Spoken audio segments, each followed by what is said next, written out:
বিসমিল্লাহির রহমানির রহিম। আসসালামু আলাইকুম এভরিওয়ান। আজকে দুপুরে আমার হাজবেন্ডকে লাঞ্চে কি দিব সেটা দেখাবো। সো সর্বপ্রথম দিয়ে দেই হলো রাইস, একটা বক্স দিয়ে দিব, আরেকটা বক্স দিয়ে দিব আলাদা করে। আর এখানে দিয়ে দিব হলো আগে সর্বপ্রথম যেটা দিব সেটা হলো এই বড় কাতলা মাছের মাথাটা।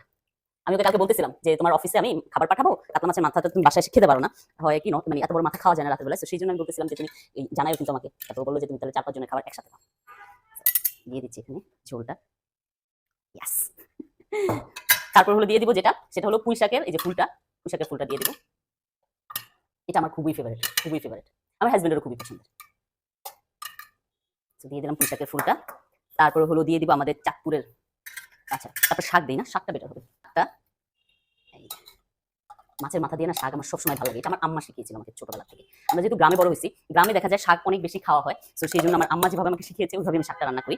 তারপর হলো দিয়ে দেই হলো একটু বাইলা মাছটা দিয়ে দিই না, এটা আমাদের গ্রামের ভাষায় চেওয়া মাছ বলে। হ্যাঁ, এটা চাঁদপুরের ফেমাস একটা মাছ, চেওয়া মাছ। আর এটা নদীর পাড় থেকে ফ্রেশ ফ্রেশ আইনা রান্না করলে আরো বেশি মজা লাগে, ঢাকাতে তো পাওয়া যায় না। সো এই যে রেডি আমার টিফিন বক্স। আমি আজকে টিফিন বক্সটা একটু ইয়া হয়ে যাচ্ছে, অনেক বড় হয়ে যাচ্ছে। এখানে দিয়ে দিব হলো এই যে ইয়েগুলা, লেবুগুলা, সরি দিয়ে দিচ্ছি লেবু। এখন আরেকটা বাটি ভর্তি হলো ভাত যাবে, আর হলো আর এটা যাবে এক্সট্রা। মাঝে মধ্যে খাবার পাঠানো উচিত, তাহলে হয় কি মানে কলিগদের সাথে একসাথে খেলে ভালো লাগে।